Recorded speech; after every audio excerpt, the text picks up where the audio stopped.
Tetamu kita tadi Datuk kata kulat sisiak. Sisiak. kalau kami kalau bahasa biasa kulat sisir lah. Kulat sisir. Ini sedap masak dengan apa daging. Masak lemak tadi kan. Itulah lepas ni habis siaran kita boleh pergi cari lunch lah. Ya. Okay. Ni mereka punya pasal ni. Tapi hati-hati kalau tengah hari itu ramai ibu bapa yang pergi ambil anak sekolah. Jalan mungkin sesak lah. Betul. Jadi hari ini alang-alang kita hari pertama persekolahan untuk negeri-negeri kumpulan B, kita nak bercakap mengenai kembali ke sekolah. Kita nak bersama dengan tetamu kita melalui Skype, Puan Khairiah Abdul Razak, Pegawai Psikologi Kanan Klinikal, Pusat Perkhidmatan Kerjaya dan Kaunseling Pelajar UIAM. Assalamualaikum, selamat pagi. Waalaikumsalam, selamat pagi Irwan dan Syafiqah. Sihat Puan? Alhamdulillah sihat. Alhamdulillah. Baik, macam Ridwan katakan tadilah, hari ini mungkin ada beberapa buah negeri hari pertama anak-anak ini kembali semula ke sekolah. Tapi ialah setelah sekian lama hari itu PDPR, selepas PDPR ditangguhkan lagi disebabkan oleh banjir. Jadi bagaimana Puan melihat sebenarnya benda-benda seperti ini boleh mengganggu emosi kanak-kanak ini, Puan? Okey, kalau kita nak bercakap dari sudut kesihatan mental, emosi kanak-kanak ni kan, sebenarnya pandemik yang berlaku pun dah memberi kesan impak dari sudut psikologi dan kesihatan mental kepada kanak-kanak. Kalau kita tengok kajian yang dibuat oleh UNICEF, 1 daripada 7 kanak-kanak sebenarnya terkesan dari sudut kesihatan mental, kerana perubahan dari segi rutin harian, aktiviti harian. Okey, jadi kita lihat di sini kalau dari sudut psikologi ni kita boleh expect ataupun kita boleh jangkakan kesan ataupun perubahan di kalangan kanak-kanak itu. Kita boleh melihat dari sudut dia punya keyakinan diri tu. Keyakinan diri di mana kalau kita tengok masa PDPR, kadang-kadang kanak-kanak yang agak lemah ataupun yang tidak ke depan sangat dia tercicir sikit. Biasanya budak-budak yang lebih pandai ataupun yang ke depan ni dia orang lebih berani untuk jawab soalan dalam online kan. Ini mungkin sekiranya kita lihat secara fizikal nanti bila belajar secara fizikal di kelas, mungkin kita boleh dapat ada di kalangan kanak-kanak ni dia kurang keyakinan sikit. Dia rasa macam aku tak pandai kan. Dia cikgu tak suka aku. Dia rasa macam tu. Jadi guru-guru perlu lebih sensitif lah melihat pada keadaan ini. Dan juga masalah komunikasi. Biasanya sebab dia tidak berkomunikasi, terutama sekali kalau kanak-kanak yang mungkin tiada kawan-kawan ataupun adik-beradik yang umur lebih kurang, mungkin anak seorang ke dekat dalam keluarga kan, mungkin dia mengalami sedikit kesukaran dalam komunikasi, mungkin pemalu ataupun nak bercakap pun tidak berani. Okey, itu boleh dilihat di kalangan kanak-kanak bila dia buka kembali ke sekolah secara fizikal. And then apa yang kita nampak juga, kanak-kanak mungkin mengalami kebimbangan yang yang tidak munasabah ataupun terlampau bimbang, terlampau takut nak pergi ke sekolah. Ini peranan ibu bapa lah untuk membuatkan anak-anak tu sendiri jadi excited nak pergi ke sekolah. Selain daripada tu kita boleh lihat perubahan emosi, dia akan senang marah ataupun dia rasa down, dia rasa murung, rasa macam sedih tak nak pergi ke sekolah, mulalah rasa nanti rindu kat mama, rindu kat ayah kan.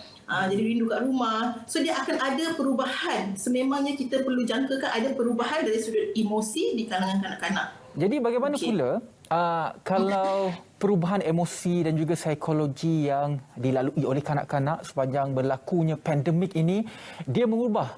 Dia tak macam kanak-kanak dahulu. Jadi apabila berlakunya perubahan ini untuk menyerap kembali, orang kata berubah kembali untuk ke asal itu, kalau tidak ada pengurusan psikologi yang betul, ia akan memberi kesan yang jangka masa panjang yang lebih teruk kepada kanak-kanak. Bagaimana jika pengurusan ini tidak dilakukan secara betul? Pengurusan psikologi saya maksudkan.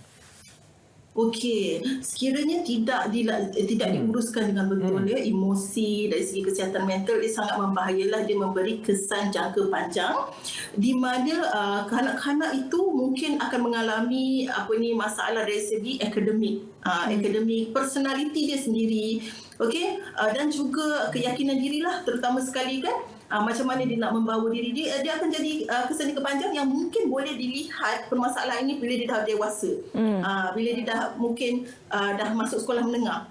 So dia akan memberi kesan dari sudut pencapaian akademik, fokus dia dalam kelas, So perlu diuruskan ibu bapa, guru-guru dan juga orang sekeliling. Kita punya KPM, Kementerian Pelajaran pun perlu untuk melihat dan mengkaji semula apa yang perlu kita berikan kepada kanak-kanak ini supaya kita dapat mengatasi impak secara panjang ni, long term effect ni kepada kanak-kanak.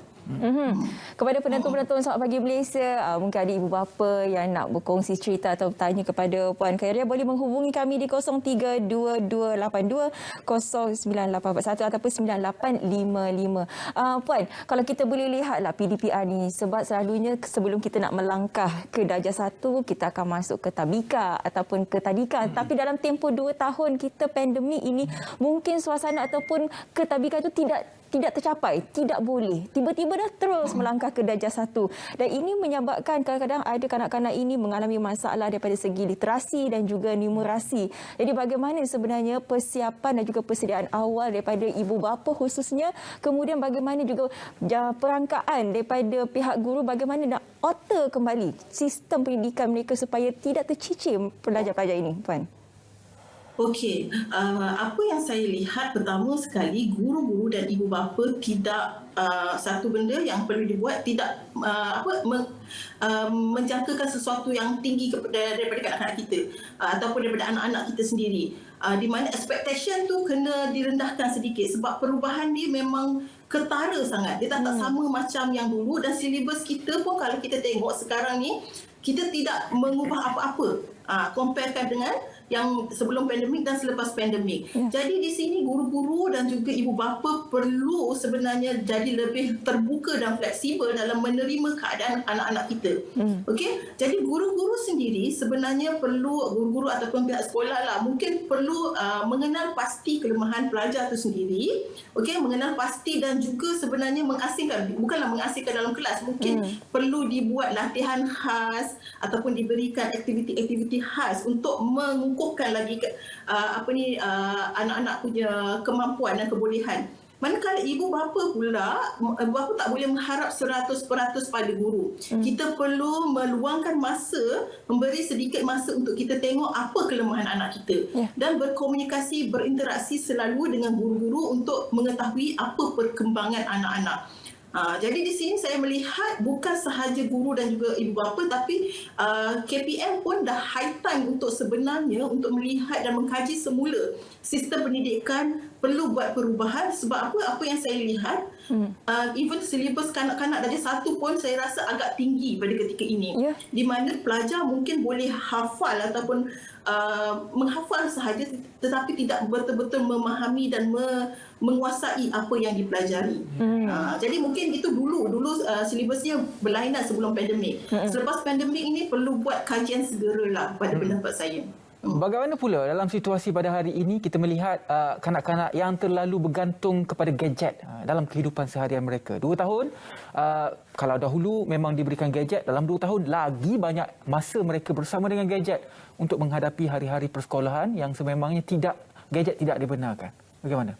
Betul. Jadi sebenarnya bila kita dah expect, kita dah tahu pihak kerajaan kita dah tahu dah bila kita macam ibu bapa sendiri telah diberitahu bila akan dibuka sekolah kan. Jadi kita tahu dia akan mengalami perubahan di mana anak-anak akan berubah dari segi sudut rutin dia. Mungkin dulu masa tengah cuti sekolah boleh main gadget all the time kan. Tapi selepas masuk sekolah nanti mungkin diorang ada withdrawal syndrome, simptom di mana diorang mungkin mengalami rasa gelisah yang berpanjangan sebab tak dapat nak pegang gadget tu.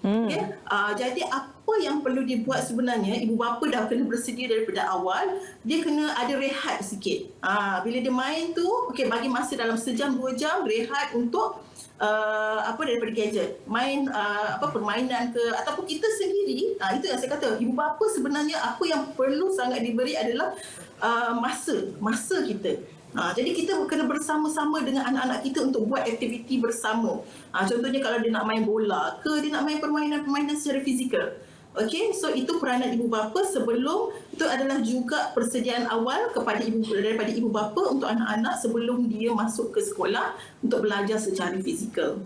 Itu kita bercakap mengenai kanak-kanak. Ketagihan gadget lah kita boleh kata. Ada juga sekarang ni masalah yang dihadapi oleh ibu bapa kerana bila anak-anak ini belajar di rumah kemudian nak kembali semula ke sekolah, dah tak nak dah kembali ke sekolah. Kalau kita tengok di media sosial sampai nangis-nangis, tak nak keluar daripada pintu kereta, tak nak. Sebab dah terlalu biasa belajar di rumah. Itu kalau kita nak cakap dengan kanak-kanak yang mungkin nak masuk ke darjah 1. Yang dah dewasa pun, sekolah menengah pun, dah liat sangat. Rasa macam alah seronok lagi belajar dekat rumah. Sebab kalau dekat rumah mungkin mandi pun tak tahulah mandi ke tidak kan. Macam mana ni kita nak memujuk kanak-kanak yang berada di darjah 1 dan juga mereka yang sudah remaja ini, Puan? Okey, sebenarnya kita paling penting adalah ibu bapa dan keluarga untuk membuat persediaan awal. Okey, awal-awal seminggu awal ataupun 2 minggu awal tu dah kena bagi satu mental preparation, bercerita tentang sekolah itu sendiri. Ataupun kita bagi sedikit masa, luangkan sedikit masa bercerita tentang keseronokan kat sekolah, nak pergi sekolah jumpa kawan, nanti jumpa kawan ada ramai kawan, boleh buat itu, boleh buat ini. Jadi kanak-kanak tu dah akan rasa lebih teruja. Sebab apa? Kanak-kanak ni tarikan dia adalah bila dia dapat kawan. Begitu juga dengan remaja. Remaja ni biasanya dia pergi sekolah, dia nak jumpa geng-geng dia, nak jumpa kawan-kawan dia. Dah lama tak jumpa kan. Jadi kita kena memberi preparation daripada awal dengan anak-anak kita mengenai keseronokan bersekolah. Dan juga sebenarnya kita guru-guru juga, kalau kita kata sebenarnya nak bagi dia rasa excited ni, apa saya lihat setengah sekolah sebenarnya dia dah buat berbagai inisiatif. Contohnya macam sekolah rendah dia ada buat bila pelajar datang tu ada maskot tunggu, maskot Upin Ipin lah, maskot teddy bear lah, tunggu kanak-kanak ni nak masuk ke sekolah. Dan juga kita ni guru-guru dan juga pihak sekolah juga perlu menyediakan persekitaran yang selamat. Bila kanak-kanak ni dia sebenarnya dia tak nak keluar, ataupun orang remaja ni dia tak nak keluar daripada tempat dia punya comfort zone dia. Dia dah terlampau selesa. Jadi kita sendiri kena wujudkan persekitaran yang selesa dan seronok di sekolah itu sendiri. Kita pun ibu bapa kena cerita benda-benda yang positif, yang menyeronokkan mengenai sekolah, dan bila dia sampai ke sekolah dia dapat rasakan persekitaran yang sungguh menenangkan, selamat dan juga menyeronokkan di sekolah. Saya setujulah dengan Puan, sebab kalau kita tengok di media sosial ada sekolah tu letak Spiderman, hidangkan makanan. Mungkin itu antara perkara-perkara kreatif dan juga tarikan yang boleh dilakukan. Bila kita ke sekolah, kalau zaman saya dulu mungkin zaman Syafiqah juga, kita seronok ke sekolah sebenarnya untuk berkawan sebenarnya. Berkawan itu merupakan satu pembelajaran, satu proses pengajaran dan juga pembelajaran, kerana apabila kita berkawan dalam masa yang sama kita belajar daripada kawan-kawan kita. Berbanding dengan mungkin kalau dulu cikgu terlampau garang, kan? Kalau nak di sekolah itu kita memikirkan bahawa okey seronok sebab ada Syafiqah, ada kawan-kawan dan sebagainya.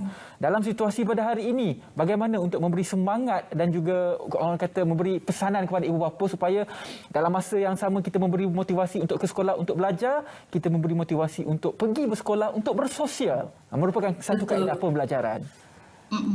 Okey, satu benda yang kita boleh buat adalah sebenarnya anak-anak ni dilihat daripada kita, macam mana kita berkawan, kita boleh menceritakan macam mana kawan mama dia. Sebenarnya anak-anak kalau kita tengok dia kenal siapa kawan-kawan mak ayah dia. Cara kita bersahabat, berkawan pun boleh membantu. Okey, dia nak pergi sekolah, dia pun nak ada kawan macam mama, macam papa, macam abah, macam Hedi. So dekat sekolah dia akan dapat kawan-kawan yang macam tu. Jadi di situ, dan sebenarnya di sekolah juga perlu mainkan peranan di mana banyakkan aktiviti-aktiviti berkumpulan, membenarkan diorang ni lebih bercampur. Walaupun kita kata sekarang dalam keadaan di mana kita perlu mematuhi SOP, tapi tidak bermakna kita tidak boleh buat aktiviti berkumpulan, di mana kita perlu menggalakkan lagi anak-anak kita ni untuk bergaul dan bersosial bersama dengan kawan-kawan. Sebab apa, dalam PDPR ada banyak kekangan untuk diorang bersosial dengan secara dengan normal lah, di mana diorang cuma mungkin bersosial secara online. Maknanya impak dia tidak begitu kuat ataupun tidak begitu baik. Jadi di situ kadang-kadang perlulah di mana ibu bapa itu sendiri perlu menerapkan dan bercerita tentang kelebihan untuk berkawan. Kawan ni apa dia, fungsi dia, kita berkawan ni dengan cara berkawan dengan baik. Bukan kadang-kadang bila kanak-kanak ni dia tidak pandai untuk bersosial, itu dah jadi macam gejala buli ataupun dia rasa macam sebab dia macam contohnya anak-anak yang seorang dekat rumah kan, dia tak ada kawan-kawan yang lain kan. Jadi mungkin boleh bawa jumpa kawan jiran ke ataupun saudara mara ke untuk kita menggalakkan dia lagi untuk bersosial sebelum masuk ke sekolah. Puan, kita ada pemanggil di talian yang ingin berkongsi pengalaman. Mungkin pengalaman nak hantar anak ke sekolah ke bagaimana? Assalamualaikum, selamat pagi. Waalaikumsalam warahmatullahi taala wabarakatuh. Nama saya Muhammad Farid bin Abdullah, saya panggil dari Sri Aman. Saya sudah 35 tahun di sini, tapi asal saya memang JDT ya. Okey. Saya hanyalah saya kadang-kadang saya rasa sedih. Not to say people are naive, tetapi iyalah sekarang kita melalui ini cuba mengatasi pandemik ini. Okey. Pandemic ini actually, I mean, globally, it is still at what you call trial and error basis. That you know, sekarang kita cerita tentang fourth, what do you call this, second booster, you know, and it will go on. Okay, 1917.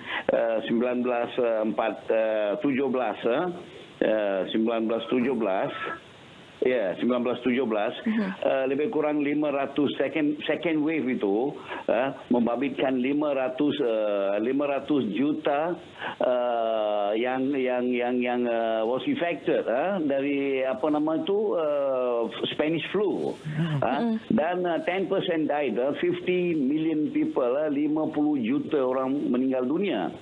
Okay, that is Spanish flu, which is much milder compared to today's sciences. Okay, jadi apa yang berlaku sekarang is something very serious.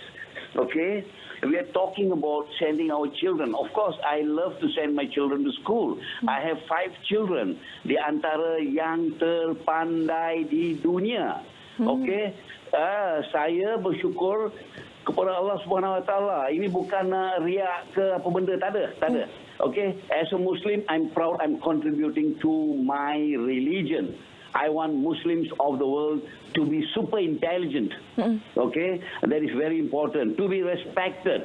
Okay, that is very important. Ini yang kita mau. Okay, now but at the same time, okay, apa yang saya nak tengok ialah, why don't we just wait? If you have to wait for 5 years, 10 years, it's okay. Wait. Okay, jangan hantar anak pergi sekolah. Okay, not necessary. Okay, do your online studies, whatever. Find other ways and means, avenues to educate our children. Okay, life is more important. Okay, than chasing papers and blah blah. Of course, we need papers, we need education, we need to work, we need to, you know, okay, so on. Okay, we need to progress, yes. But let's be more serious, okay, especially when kita ni combat pandemic ini, okay. That means simple as this lah. Even anak kucing saya, 7 anak saya, ada 2 anak, 2 cucu, 3 cicit, semua kucing di sini. 5 anak tu belajar di luar lah. Okay, 7 kucing saya tak kasih dia orang jalan di luar. Di rumah saja saya jaga dia orang di rumah. Okay, they mean a lot to me. I love them a lot. I love them more than I love myself. So similarly, our children should be also, kita mesti mau sayangkan anak kita. Betul. Terima kasih banyak-banyak Cik Farid. Terima kasih banyak-banyak. Kami dah dapat apakah yang ingin disampaikan oleh Cik Farid. Betul, ada berpendapat bahawa dalam pandemik sekarang kita masih lagi, kalau boleh, tidak mahu membuka ruang dan juga peluang kepada COVID-19 itu terjangkit kepada anak-anak kita. Itu pendapat ibu bapa. Bagaimana untuk kita menyantuni pendapat sebegini, Puan? Okey, ini sebenarnya adalah, kita kata adalah kehendak individu ataupun pilihan masing-masing. Okey, pilihan masing-masing. Saya rasa di Malaysia pun, sekiranya kita nak homeschool ke, nak hantar anak sekolah di rumah, duduk di rumah pun, tiada masalah. Tiada masalah. Tiada sebarang kekangan di mana asalkan kita dapat menjamin anak-anak tu punya dari segi perkembangan, dari sudut pelajaran dan juga sebenarnya kita bukan melihat kepada pelajaran sahaja. Sebenarnya kita melihat kepada syahsiah, emotional intelligence of the kids itself. Okey, jadi di sini saya melihat keperluan untuk pergi ke sekolah, okey, kalau di mata saya atau daripada pandangan saya, keperluan untuk pergi ke sekolah bukan sahaja untuk belajar dari sudut akademik, tetapi kanak-kanak ini perlu untuk bersosial, perlu untuk bercampur dengan expose kepada dunia-dunia luar. Okey, jadi di mana dekat situ dia dapat, di sekolah dia dapat. Kalau di rumah mungkin kita ada kekangan nak bawa anak keluar, nak bawa pergi jumpa bersosial dengan orang lain, di mana kita sebenarnya belajar lebih daripada akademik sahaja. Dan kita telah meletakkan ikhtiar. Okey, kalau kita melihat guru-guru, pihak kerajaan, KPM juga telah meletakkan pelbagai ikhtiar, usaha sendiri untuk kita menjaga anak-anak kita. Sekiranya masa kata kita dah ikut SOP, kita dah mematuhi SOP, tapi dijadikan, ditakdirkan kita dapat jangkitan, itu mungkin adalah salah satu benda yang mungkin kita boleh fikirkan yang lain lah, mungkin ujian ke, ataupun kita boleh mencari ikhtiar yang lain untuk merawat. Tetapi apa yang kita dah buat di sini adalah melihat kepada usaha kita. Apa yang kita boleh kontrol dulu? Apa yang boleh kita buat? Instead of kita look on things that kita tak boleh kontrol. Okey, itu pendapat saya. Saya setuju dengan Puan sebab bukan pendidikan teori semata-mata yang dititik beratkan, tetapi soft skill. Sebab kalau bijak dari segi teori tapi kita tidak tahu bagaimana nak menyampaikan sesuatu itu pun tidak boleh. Komunikasi, lepas tu dari segi kepimpinan 2030 kita akan sampai ke negara tua. Siapa nak jadi pemimpin? Nanti pemimpin kita hanya semata-mata di belakang tabir menggunakan gadget, tapi bila bercakap di luar tidak reti. Tapi dalam dunia sekarang adalah bagaimana untuk kita melihat pilihan itu ada. Ya, betul. Bagaimana untuk kita memilih pilihan itu demi kebaikan diri sendiri dan juga anak-anak dan juga menurut sudut pandang kita sendiri. Itulah dikatakan sebagai hidup dalam dunia yang terbuka. Baik, Puan. Kita kembali semula kepada emosi kanak-kanak untuk ke sekolah ini. Sebab kita tahu ada yang menghadapi pandemik COVID-19. Mungkin ada yang kehilangan nyawa di kalangan keluarga. Mungkin ada juga yang terlibat dan juga terkesan akibat banjir. Jadi mungkin rumah mereka ditenggelami air, barang-barang mereka juga hilang, buku-buku semua dah tak ada. Jadi bagaimana sebenarnya kita nak menyantuni emosi kanak-kanak ini, Puan?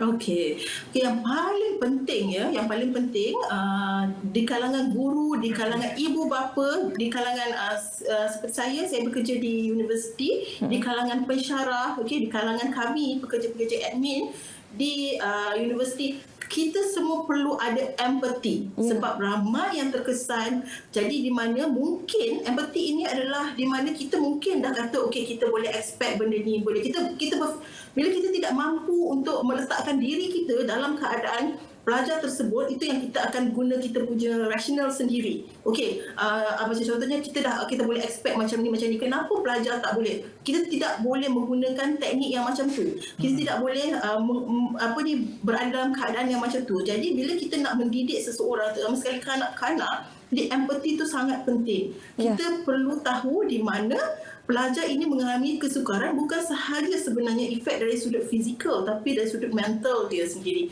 Ibu bapa yang hilang pekerjaan, ibu bapa yang hilang sumber pencarian, ibu bapa yang mungkin banyak kemusnahan yang perlu mencari sumber pendapatan. Jadi kadang-kadang kanak-kanak ni mungkin mengalami terkesan daripada stres ibu bapa, di mana kalau mungkin kita tidak mampu, kita tidak boleh berfikirlah apa berlaku di dalam keluarga dia. Tapi apa yang kita boleh sediakan adalah di sekolah itu sendiri. Betul, Puan. Yang paling penting sekarang ini ialah empathy itu. Terima kasih kepada Puan Khairi Abdul Razak kerana sudi bersama dengan kita Selamat Pagi Malaysia hari ini menyentuh mengenai bagaimana kita nak menyantuni emosi kanak-kanak ini kembali ke sekolah. InsyaAllah Puan. kita faham. Sama-sama.